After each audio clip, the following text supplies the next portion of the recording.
Hey, I'm Alex Radcliffe from Board Game Co., and this is going to be the upcoming crowdfunding campaigns for November. We are thankfully finally starting to have a little bit of a drift down. The past 2 months have been absolutely insane. I know I've backed far more the past 2 months than I generally have for a while now, but fortunately all good things must come to an end, and good things mean less good things on crowdfunding means more good things left in my wallet, which is nice.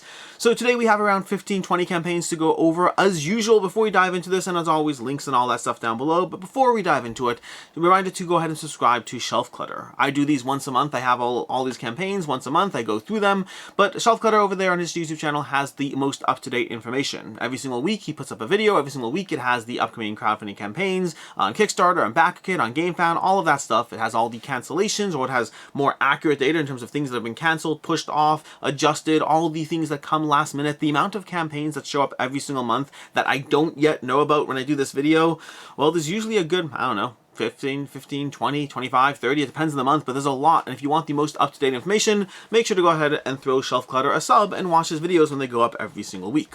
And with that, let's go ahead and dive into what we know so far. And some of these are campaigns that we already had information on, but they've been pushed off. Like I said, all the up-to-date information on Shelf Clutter, but for that, starting off the bat with Ocean's Legends of the Deep. Ocean's Legends of the Deep from North Star Games.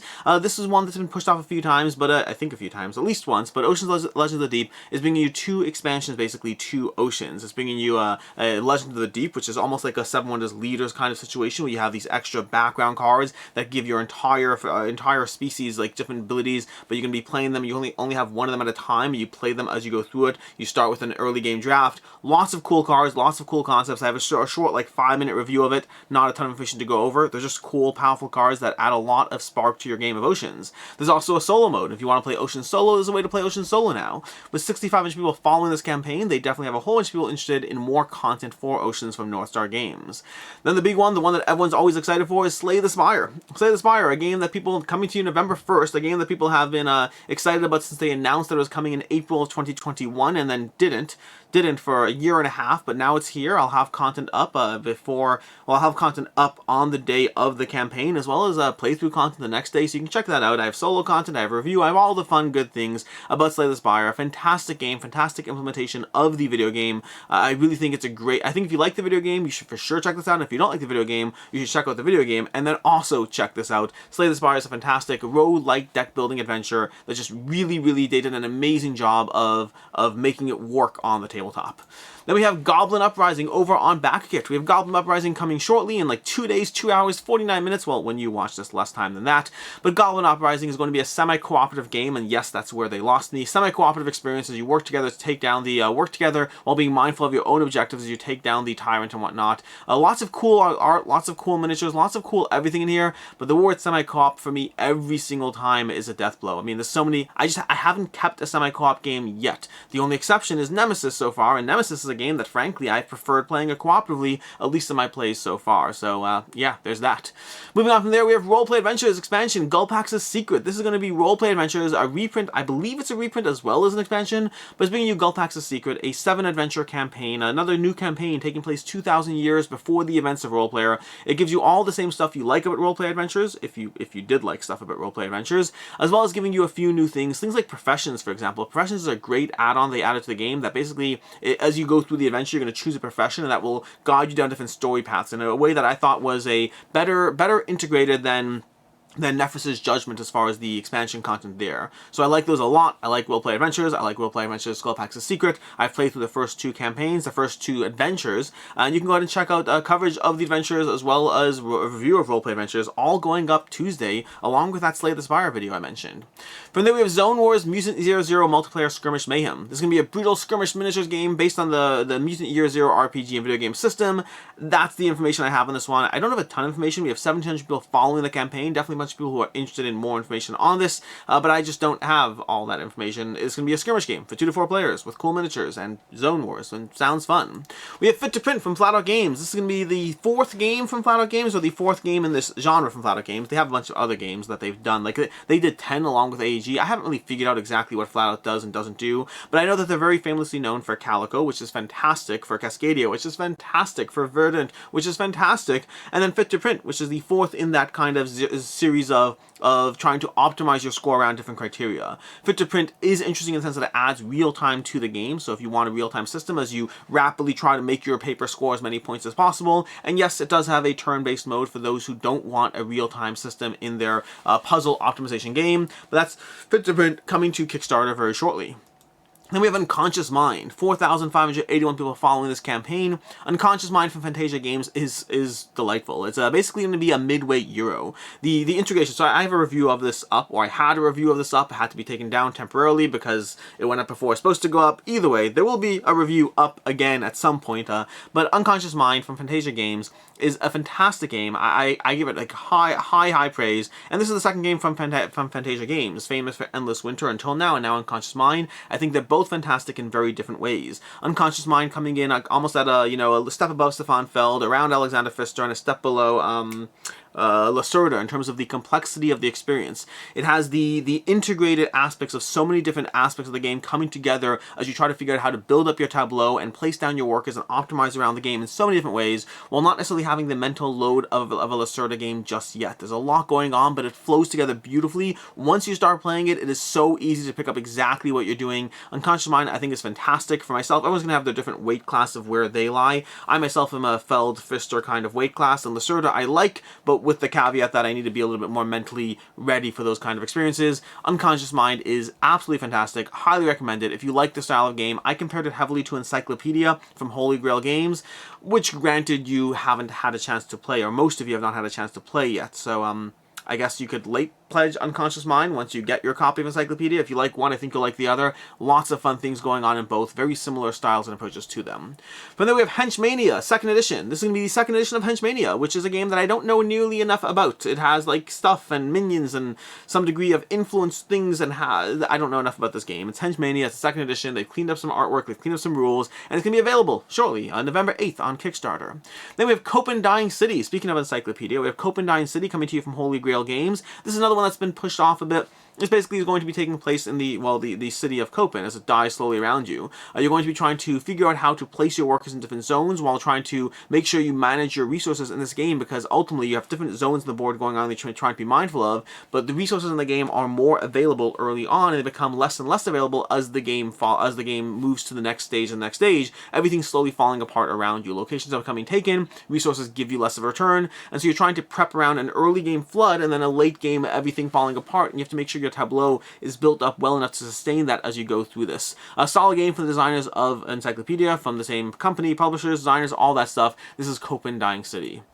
Then we have a Wayfarer's Tale from James Emerson, illustrated by Tristan Rossum. This is coming to you from Bright Eye Games, I can't remember the name of the company. But either way, Wayfarer's Tale is going to be a roll and write game, a simultaneous play roll and write game as you try to visit all the cities. Overall, the game looks great, art looks great. Tristan Rossum is a great illustrator in general. His stuff generally looks fantastic. You're going to be trying to collect treasures along the way, chart islands, all those fun things in this 30 to 45 minute a roll and write adventure game. Then we have Werewolf the Apocalypse Retaliation from Flyhouse Games. This is a game that I don't know nearly enough about it, but what I do know does have me very, very interested in this one. We have 3,600 people following the campaign currently. This is going to be a visceral and violent role-playing dungeon crawler for 1 to 4 players. You're trying to rebuild up your coven of werewolves and whatnot as you go through it. RPG elements, adventure elements, lots of branching pathways and storylines, all that stuff. So it looks very cool, looks very intriguing. Granted, I don't know the mechanics at all just yet. This right now just falls in the category of another campaign narrative-driven game with enough mechanics to be interesting that I may or may not get to the table. I've been going through roleplay adventures very nicely. Maybe when I finish that one, we can go ahead and play through Werewolf the Apocalypse Retaliation. By the time I finish roleplay adventures, I'll have 4 more campaigns to go through because Werewolf won't be here for a bit, so I have time. I have time to pretend that I'll actually finish everything. Werewolf Retaliation. Then we have over here, we have From the Moon, from La Botte de Jeu. This is one that's been talked about a few different times over the past several months, and I still don't know a lot about this one. I still don't know if it actually will or won't be coming to Kickstarter this month. It's been pushed off a few times. It's been on the, hey, this is coming this month soon, maybe, possibly for a while. So forgive me if I don't, spend a ton of time researching this one just yet. Maybe it shows up in November. Maybe it doesn't.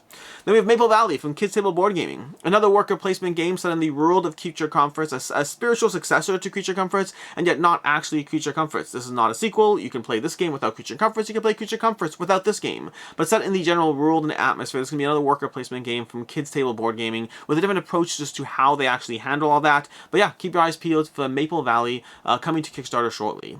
Then we have Heroes of Might and Magic 3, the board game, coming here from Arkan Studios over on Kickstarter. We have 16,000 backers currently.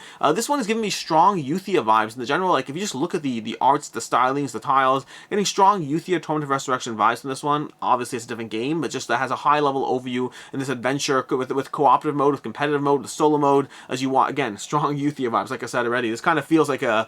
It feels like Youthia. Listen, let's look at this. Look at this. If you've looked at Youthia, if you looked at this with competitive co-op and solo, granted lots of games have that, but it looks cool. I'm nothing against it, by the way. I enjoyed Youthia. But this is Heroes of Might and Magic 3, the board game, coming to Kickstarter shortly from Arkan Studios. Then we have Elden Ring, the board game. Kickstarter might be getting a little lighter as we head into November, as we head into December, but you know, Elden Ring is definitely going to be taking up a lot of people's time and attention when this one launches November 22nd. 28,000 people following this project, and they're going to be competing for less of backers funds than normal because of the fact that we are heading into that end of year slight drop off of campaigns.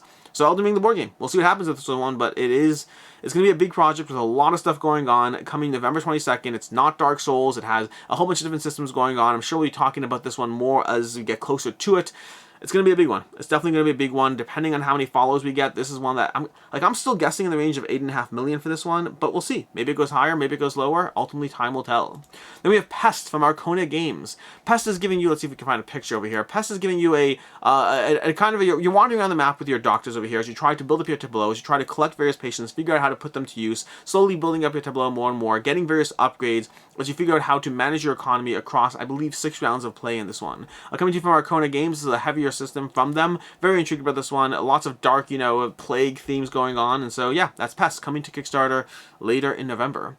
Then we have Runar from Ludus Magnus Studios. Runar's going to be Ludus Magnus Studios' next game. They have 1,200 people following the campaign so far. I'm sure that'll be higher as we get closer. Ludus Magnus Studios, who has done some fantastic games, fantastic miniatures, fantastic art, fantastic all those things. As far as Runar itself, don't know much about the gameplay systems in place just yet, but I'm sure we'll have more coverage of this one as we get closer to the campaign. And then we have Shake That City from AEG. Second last campaign we'll be talking about this one. Only 385 people following the campaign so far, but this just went up. Shake That City is going to be similar to Cascadia, similar to Verdant, Calico, all those. That's going to be a point scoring optimization game as you use this cube shaker to kind of shake a pattern of cubes that you'll drop into the table, and then from there players will take turns trying to place buildings onto their board in different ways to optimize their score as you figure out how to make everything work together and basically score more efficiently. Again, it's going to fall into the same playtime, same box size, same general pattern as a Verdant Calico kind of game, coming to you directly from AEG this time. Not AEG and Flat Out Games, just straight up AEG on this one. And then lastly, we have Homeworld coming from Modiphius Entertainment, assuming it launches in November. I believe that's the current plan, but I don't have a pre-launch page yet, so we'll see. Homeworld Fleet Command is going to be adapting the Homeworld video game to Kickstarter, well, to tabletop, coming to you from Modiphius Entertainment, who last did Skyrim, which I really enjoyed Skyrim. I'll have coverage on that one more soon, but Homeworld Fleet Command is going to be bringing you Homeworld. It's going to be bringing you a very what is that game? Memoir 44, that's what it was. Memoir 44, that's kind of style of the CNC kind of style of gameplay where you're managing different lanes of combat as you try to figure out how to tactically overwhelm your opponent while bringing you the high level complexity of a strategic war game with a little bit of a lower level how much you actually have to manage and how you have to make everything work together as you choose which areas to activate and which fleets to go ahead and send towards your opponent. This is Homeworld Fleet Command from Modiphius Entertainment, supposedly launching in November. Ultimately, we'll see. It does have a solo mode for those interested in, so you will have the opportunity to battle through it that way, and that is Homeworld Fleet Command. And with that, that's what we have. A regular reminder, by the way, to go ahead and again just subscribe to Shelf Clutter, all that stuff, in case you want more active updates as we get closer and closer to the campaigns, as well as seeing what comes, what gets pushed off, all that stuff.